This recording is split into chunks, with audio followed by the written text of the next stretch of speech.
दोस्तों बहुत सारे लोगों के मन में हिंदी की बुक्स को लेकर काफ़ी ज़्यादा कन्फ्यूजन रहता है। उसका रीज़न भी है क्योंकि हिंदी इतनी ज़्यादा इंपॉर्टेंट सब्जेक्ट है कि जितने भी एग्ज़ाम होते हैं जिनमें हिंदी आती है या जो भी स्टेट के एग्ज़ाम होते हैं जिनमें हिंदी पूछी जाती है तो उनमें कहीं ना कहीं हिंदी का अहम रोल होता है। क्योंकि अगर आपकी हिंदी अच्छे से तैयार है तो आपका स्कोर ज़्यादा अच्छा हो जाता है और आपका सिलेक्शन हो जाता है। वहीं कभी कभी छोटी छोटी गलतियों की वजह से हमारा सिलेक्शन रुक जाता है।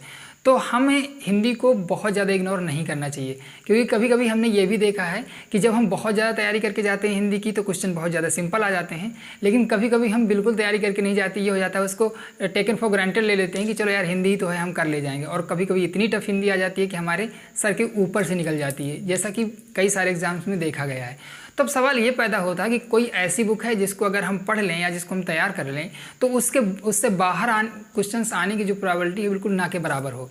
तो देखिए ये डिपेंड करता है आपके एग्ज़ाम के नेचर के ऊपर। अब आप किस एग्ज़ाम की तैयारी कर रहे हैं, कौन सा एग्ज़ाम आप देने जा रहे हैं, तो उस एग्ज़ाम पर डिपेंड करता है। तो मैं आज के इस वीडियो में यही सब बातों पर चर्चा करने वाला हूं क्योंकि कुछ लोग आपको लुसेंट के लिए भी कहेंगे नो डाउट बहुत अच्छी बुक है, कुछ लोग आदित्य के लिए कहेंगे, कुछ लोग आपको तो ये भी कह देंगे कि आप पीएन पांडे के लिए। पीएन पांडे की नो डाउट बुक बहुत अच्छी है, लेकिन अब ये सवाल पैदा होता है कि इसे लेनी किसे, क्योंकि इसे हर किसी को नहीं लेनी है। तो अब इस वीडियो में इसी बात पर हम चर्चा करेंगे कि ये बुक किसे लेनी है और इस बुक में क्या क्या खासियत है और ये बुक हमें कितनी ज़्यादा हमारे लिए यूज़फुल हो सकती है और ये हमारे लिए वर्थ है कि जिस एग्ज़ाम की हम तैयारी कर रहे हैं। तो मैं उन्हीं सब बातों पर चर्चा करूँगा। आप जिस एग्ज़ाम की तैयारी कर रहे हो इस वीडियो को पूरा अंत तक देखिएगा ताकि आपको उस बुक के बारे में पूरी डिटेल से चीज़ें समझ में आ सकें।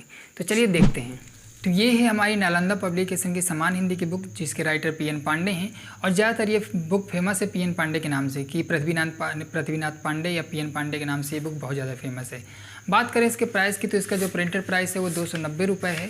यानी अगर आप ये किसी भी अच्छे स्टोर से लेंगे तो आपको ये 200 के समथिंग मिल जाएगी। तो बहुत ज़्यादा महंगी बुक नहीं है और ये देखा जाए तो लगभग 650 पेजेस की बुक है जो काफ़ी ज़्यादा मोटी है, देख सकते हैं। तो काफ़ी ज़्यादा लेंदी है। तो अगर आप इसको वनडे एग्ज़ाम्स के लिए लेने का सोच रहे हैं तो मैं आपको फ्रैंकली बता दूं वीडियो शुरू करने से पहले ही कि आप किसी भी एग्ज़ाम की तैयारी कर रहे हैं जो कि ग्रुप सी या ग्रुप डी लेवल का है तो आपको ये बुक लेने की ज़रूरत नहीं है। ऐसे जितने भी एग्ज़ाम्स होते हैं जो कि ग्रुप सी या ग्रुप डी लेवल के हैं उनमें लुसेंट से बाहर क्वेश्चंस आने की संभावना बिल्कुल ना के बराबर होती है। और लुसेंट को आप अगर अच्छे से कवर कर लेंगे तो आपका पूरा एग्ज़ाम कवर हो जाएगा, ये बिल्कुल आप लिख के रखिए। बाकी अगर एक दो क्वेश्चंस के लिए अगर आप इतनी मोटी बुक पढ़ रहे हैं तो ये तो बिल्कुल सरासर बेवकूफ़ी है, क्योंकि अगर आप जितना टाइम और एफर्ट इस बुक में लगाएंगे उतना और किसी सब्जेक्ट में आप लगा सकते हैं। अगर बात करें इसके विषय सूची की तो इसकी विषय सूची में हिंदी साहित्यकार और उनकी कृतियाँ हैं, भाषा का स्वरूप है, लिपि लेखन है, शब्द सौष्ठव है, विकारी शब्द है, अव्यय है, तद्भव तत्सम है, विशेष अर्थों में प्रयुक्त होने वाले संख्यावाचक शब्द, पर्यायवाची शब्द, विपरीतार्थक शब्द, समोच्चारित भिन्नार्थक शब्द, वाक्यांशों के समानार्थक शब्द तथा विशेष भाववाचक शब्द, अनेक अर्थक शब्द, वाक्य विश्लेषण, मुहावरे और कहावतें, अशुद्ध संशोधन, विराम चिन्ह, संधि, समास, रस, अलंकार, छंद, उपसर्ग, प्रत्यय, सारांश लेखन, सार लेखन, प्रक्षेपण कला, पत्र लेखन कला जो कि इसका एक बहुत अच्छा टॉपिक है, पत्र लेखन वाला, जो कि इससे कवर हो जाता है, जो कि लुसेंट में नहीं है। अनुवाद है, अपठित गद्य पद्य है, समेकित प्रशासन शब्दावली है एवं परिशिष्ट है। इससे आपको एक चीज़ तो समझ में आ गई होगी कि इसमें काफ़ी ज़्यादा सिलेबस कवर किया गया है, काफ़ी ज़्यादा डीप से कवर किया गया है। लेकिन इसमें आपने एक चीज़ ध्यान नहीं दिया, इसमें एक चीज़ की बहुत बड़ी कमी है, वो है साहित्यिक इतिहास की। जो कि हिंदी का जो साहित्यिक इतिहास होता है वो अगर इसमें कवर किया गया होता तो शायद ये बहुत अच्छी बुक होती। लेकिन हिंदी का साहित्यिक इतिहास कोई कम नहीं है, तो हो सकता है उसकी कोई सेपरेट बुक आती हो, वैसे इसमें कवर नहीं किया गया है। तो अगर आप हिंदी का साहित्यिक इतिहास पढ़ना चाहते हैं तो हो सकता है आपको लुसेंट पढ़नी पड़ेगी, क्योंकि लुसेंट में ठीक ठाक दिया गया है, तो लुसेंट से आपका कवर हो जाएगा। वनडे एग्जाम वालों के लिए तो लुसेंट पूरी तरह सफिशिएंट है, क्योंकि उसमें साहित्यिक इतिहास भी दिया गया है, उसमें ग्रामर भी दी गई है, तो वो सफिशिएंट है उनके लिए, उनसे बाहर उन्हें पढ़ने की ज़रूरत नहीं है। जिन लोगों को हिंदी पढ़ने की बहुत ज़्यादा चेष्टा है कि नहीं मुझे हिंदी बिल्कुल कवर करनी है, बहुत अच्छे से कोई क्वेश्चन नहीं मैं छोड़ना चाहता, मैं हिंदी को बिल्कुल घोट डालूंगा, या मुझे हिंदी पढ़ने में बहुत मज़ा आती है, मुझे और ज़्यादा नॉलेज चाहिए, तो फिर वो लोग इस बुक को ले सकते हैं। ये बुक काफ़ी ज़्यादा स्टैंडर्ड है और काफ़ी ज़्यादा मोटी है, काफ़ी ज़्यादा डिटेल्स इसमें चीज़ें दी गई हैं। जैसे बात कर लेते हैं इसमें हिंदी साहित्यकार और उनकी कृतियों की, तो जितने भी साहित्यकार हुए हैं, चाहे वो गद्य के रहे हों या पद्य के रहे हों, चाहे वो किसी भी काल के रहे हों, उन सभी की रचनाएं इनमें दी गई हैं, बहुत सही से डिफाइन करके दिया गया है। उनकी अलग अलग डिफाइन, काव्य कौन सा, निबंध कौन सा, उनका नाटक कौन सा, उनका यात्रा वृतांत कौन सा है, सब चीज़ें इस तरह से अलग अलग करके दी गई हैं, जिससे कि याद करने में काफ़ी ज़्यादा आसानी हो जाती है। हालांकि इसमें बहुत सारे दिए गए हैं जो कि सब पढ़ने की ज़रूरत नहीं है, जो आपके सिलेबस में होता है वही आपको पढ़ना पड़ता है।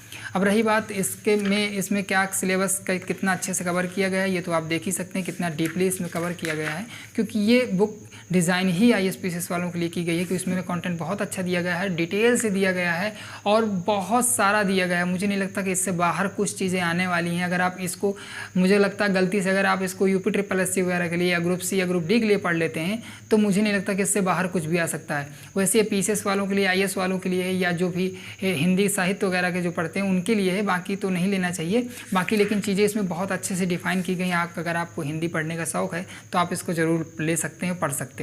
और वैसे बुक बहुत अच्छी है, काफ़ी ज़्यादा फेमस भी है, काफ़ी लोग इसे पढ़ते भी हैं।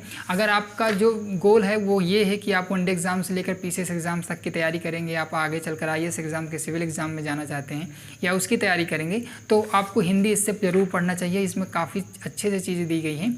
काफ़ी सारे लोगों ने मुझसे कहा भी था कि PN पांडे की बुक के बारे में रिव्यू करिए, इसलिए मैं इसके बारे में रिव्यू कर रहा हूँ, क्योंकि मुझे लगा कि ये अच्छी बुक है। इसके पहले मैं जो इनका जो कंबाइंड वीडियो था हिंदी वाला वो मैं डाल चुका हूँ, आप चाहें तो उसको भी देख सकते हैं, जिसमें मैंने 3 बुकों का एक कंपैरिजन वीडियो डाला था कि कौन से एग्ज़ाम्स के लिए कौन सी बुक अच्छी रहेगी, तो आप वो वाला वीडियो भी देख सकते हैं। हिंदी के लिए ये सफिशेंट बुक है, लेकिन किसी भी तरह की इसमें एक्सरसाइज नहीं दी गई है।